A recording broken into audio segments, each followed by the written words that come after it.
En esta oportunidad vamos a revisar unos conceptos generales. Primero vamos a abordar bioelementos, luego grupos funcionales y por último enlaces químicos.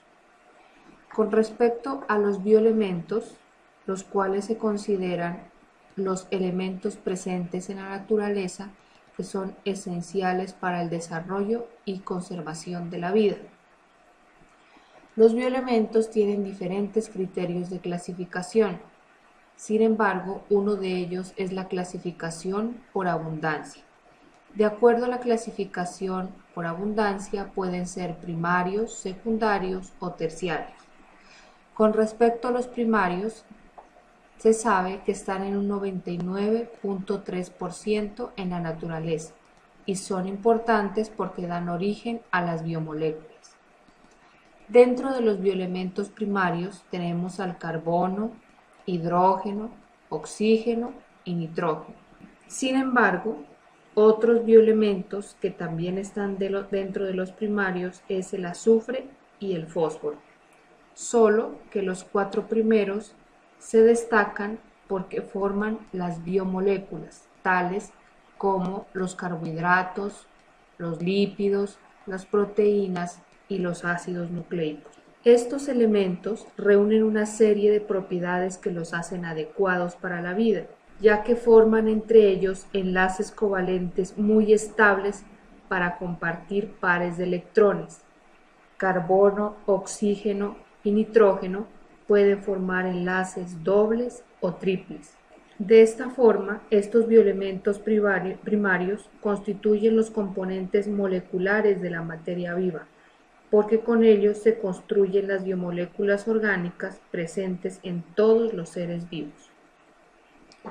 Con respecto al carbono, podemos decir que posee 4 electrones en su capa más externa, los cuales le permiten formar 4 enlaces covalentes muy estables, dirigidos hacia los vértices de un hipotético tetraedro, a causa de la configuración tetraédrica de los enlaces del carbono. Los diferentes tipos de moléculas orgánicas tienen estructuras tridimensionales distintas. Esta conformación espacial es la causa de tener también diferente actividad biológica. Además, el carbono forma un enlace con el hidrógeno muy parecido en algunos aspectos al que forma con el propio carbono. Se trata de un enlace covalente muy poco polar, sin embargo, importante para la estabilidad molecular de las mencionadas biomoléculas. Con respecto a los bioelementos secundarios, podemos decir de ellos que están en una cantidad menor al 1% en la naturaleza. Esto no quiere decir que no sean importantes para el ser humano. Entre los secundarios tenemos al sodio, potasio, cloro, calcio, magnesio. Algunos textos ubican al fósforo y al azufre, y como ya mencioné antes, estos dos también pueden verse reflejados en los bioelementos primarios. Otro de los secundarios es el hierro. Con respecto a los tres primeros, el sodio, el potasio y el cloro, a estos en algunos momentos se les puede denominar electrolitos, pero un término más adecuado para ellos es hidroelectrolitos, porque tienen la capacidad de mantener el fluido acuoso celular. Con respecto a estos bioelementos, podemos decir con respecto al sodio que siempre será mayor a nivel extracelular. Por el contrario, el potasio será mayor pero a nivel intracelular. Y con respecto al cloro, este tendrá mayor presencia a nivel extracelular. Estos datos son importantes porque determinan la forma con la cual se va a mover el solvente de acuerdo a la cantidad de estos solutos. Y además también nos va a decir cómo mantener la carga eléctrica a nivel celular. Por lo tanto, el sodio y el potasio son muy importantes en el impulso nervioso.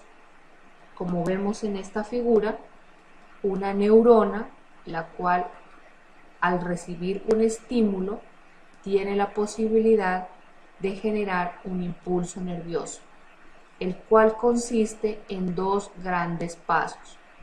Uno, que sería la despolarización de la neurona, en el cual se genera por ingreso de sodio, ya que recordemos que el sodio era mayor a nivel extracelular. Cuando el sodio ingresa a la célula, cambia su polaridad, es decir, originalmente era positiva a nivel extracelular y negativa a nivel intracelular. Cuando el sodio ingresa, esa polaridad se invierte. Por eso, a este paso se le llama despolarización. Luego, a medida que avanza el impulso nervioso, se genera un proceso de repolarización, en el cual el sodio debe salir, es decir, nuevamente estar en el medio extracelular, pero a su vez también se permite la salida del potasio. Recordemos que el potasio, su lugar es a nivel intracelular. De este modo se vuelve a repolarizar la célula y asimismo se permite que el sodio se mantenga a nivel extracelular. A esto, a grandes rasgos, es lo que se le denomina el impulso nervioso, y para ello es importante la función del sodio y del potasio. Por otra parte, y hablando de otro bioelemento secundario como el calcio, este es importante para dar origen a la osteogénesis. Es importante en este proceso, es decir, para dar dureza a los huesos. Por eso, cuando hay ausencia de calcio, se puede presentar una enfermedad denominada osteoporosis, la cual se caracteriza porque en sus huesos aparecen trabéculas o cavernas o poros en los cuales hay ausencia de calcio, con lo cual permite una fácil fracturación del hueso en sitios donde normalmente no debería ocurrir. Entonces, al haber ausencia de calcio, no hay una buena osificación y por lo tanto el hueso se vuelve frágil. En este caso, nos damos cuenta que la ausencia de un bioelemento secundario que no superaba ni el 1% resulta ser importante para el ser humano cuando está ausente. Del mismo modo, hablando del hierro, este es importante para dar origen a la estructura de una molécula llamada hemoglobina, la cual es importante porque fija el oxígeno y lo puede transportar. La hemoglobina se encuentra dentro de los glóbulos rojos y los glóbulos rojos circulan en nuestra sangre. Cuando en una persona se presenta ausencia de hierro, puede padecer una enfermedad como la anemia, la cual se puede evidenciar al hacer una prueba de laboratorio y obtener un bajo nivel de glóbulos rojos. A este tipo de prueba se le llama hematocrito. Eso quiere decir que si hay cantidades menores de glóbulos rojos, por lo tanto habrá menores cantidades de hemoglobina debido esto a la ausencia de hierro. Obviamente, este padecimiento se puede mejorar con la administración exógena de hierro, para lo cual deberá consultarse al médico. Por otra parte, están los bioelementos terciarios u oligoelementos. Estos se consideran que están presentes solo en trazas o en cantidades ínfimas. En este caso tenemos, por ejemplo, al manganeso, al yodo, al zinc, al flúor, al cobalto, al cobre, al selenio, al molibdeno, entre otros. Solo para ejemplificar voy a tomar el caso del yodo y del flúor. En el caso del yodo, el cual es muy importante para la síntesis de unas hormonas denominadas T3 y T4, las cuales se sintetizan en una glándula que se denomina glándula tiroides, la cual se ubica en este sector corporal, en nuestro cuello, la cual puede aumentar de tamaño de manera exagerada, como la vemos en esta fotografía, y este tipo de enfermedad se llama bocio y se genera por la ausencia de yodo. Asimismo, para el caso del flúor, su ausencia nos puede llevar a presentar mayores episodios de caries.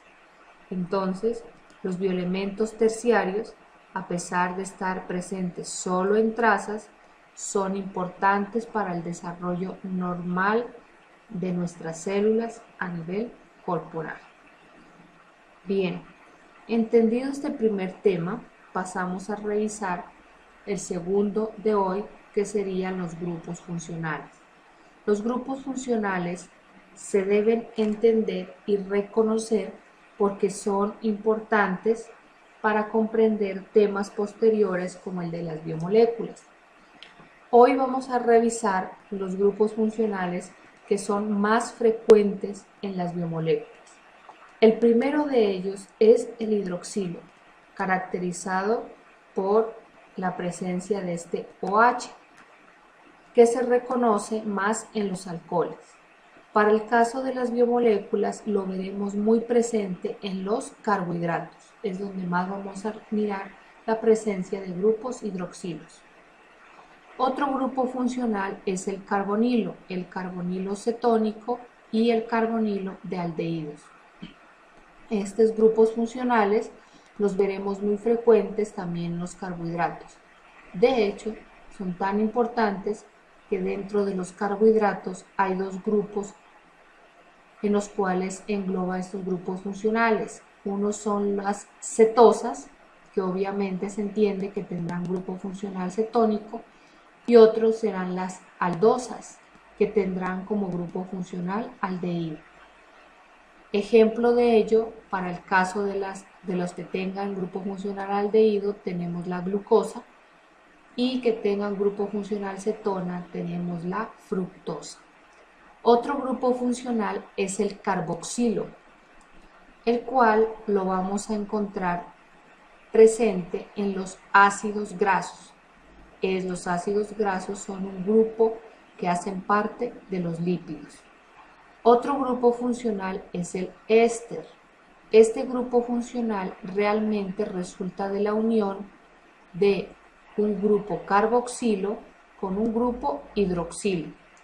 Da origen a este grupo funcional, el cual está presente en unas biomoléculas como los triglicéridos, que son un grupo que pertenece a los lípidos. Otro grupo funcional son las aminas o el grupo funcional amino, el cual lo vamos a encontrar en los aminoácidos y también en las proteínas. Otro grupo funcional que lo vamos a ver muy frecuentemente se llama el ion fosfato. Este lo vamos a ver muchísimo en una molécula que se llama ATP, adenosín trifosfato, que es la forma como se representa la energía a nivel corporal. Entonces, es adecuado que por favor revisemos estos grupos funcionales para tenerlos en cuenta en futuros estudios de las biomoléculas. Por último, vamos a revisar los enlaces químicos. Dentro de las biomoléculas encontramos un enlace químico importante que se llama el enlace covalente, el cual debemos recordar que se genera por compartición de electrones. El enlace covalente es el enlace predominante en las biomoléculas y se caracteriza por ser un enlace fuerte. Otro tipo de enlace es el enlace iónico, el cual se genera por transferencia de electrones. Sin embargo, este tipo de enlace no lo vamos a encontrar en las moléculas de los seres humanos, ya que nosotros realmente tenemos son iones, como lo había mencionado antes. Entonces, para efectos de enlaces fuertes, enlaces químicos fuertes, tendremos en cuenta para las biomoléculas únicamente el enlace covalente. Sin embargo, aparte de estos enlaces fuertes están los enlaces débiles. Uno de estos enlaces débiles se llama el puente de hidrógeno, el cual se presenta por atracción de cargas parciales entre moléculas que tengan una porción negativa o una carga parcial negativa y otra que tenga una carga parcial positiva. Como vemos aquí, dos moléculas de agua están dando origen a un puente de hidrógeno, como se ve en esta sección de acá o en esta otra parte de acá. Claro que el puente de hidrógeno no es exclusivo del agua, sino que también se puede presentar en biomoléculas como las proteínas o los ácidos nucleicos. El puente de hidrógeno se considera débil porque se puede romper fácilmente por aumento de temperaturas. Otra fuerza débil son las interacciones hidrofóbicas. Como su nombre lo indica, aquí no hay presencia de agua y este tipo de interacción solo se presenta entre moléculas no polares. Aquí en el dibujo estamos ejemplificando una membrana celular en la cual en medio de la bicapa únicamente habrá presencia de moléculas no polares, razón por la cual en esta sección intermedia solo predominarán interacciones de tipo hidrofóbico. Otras son las fuerzas de Van der Waals, en las que encontramos uniones dipolo-dipolo o uniones ion-dipolo. En el caso de las uniones dipolo-dipolo, quiere decir que se dan por atracción electrostática entre moléculas que posean extremos positivos y negativos. De esta manera se atraen y van generando uniones. Para el caso del ion dipolo, significa que van a rodear moléculas que tengan características de dipolo, van a rodear a un ion que puede ser de tipo positivo o puede ser negativo. Las tres fuerzas que he mencionado, puente de hidrógeno, interacción hidrofóbica y fuerzas de Van der Waals, son de naturaleza débil, pero son importantes para estabilizar y dar flexibilidad a las biomoléculas.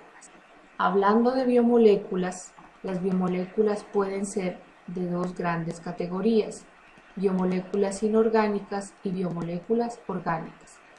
Con respecto a las biomoléculas inorgánicas tenemos la molécula de agua, oxígeno, dióxido de carbono. Y dentro de estas biomoléculas inorgánicas están las sales, que pueden ser tanto aniones como cationes. Tenemos el fosfato y el bicarbonato dentro de los aniones y el amonio dentro de los cationes. En próximas clases ya revisaremos de manera más profunda la molécula de agua. Por otra parte, las biomoléculas orgánicas tenemos los carbohidratos, lípidos, proteínas y ácidos nucleicos, que serán de revisiones posteriores durante este curso.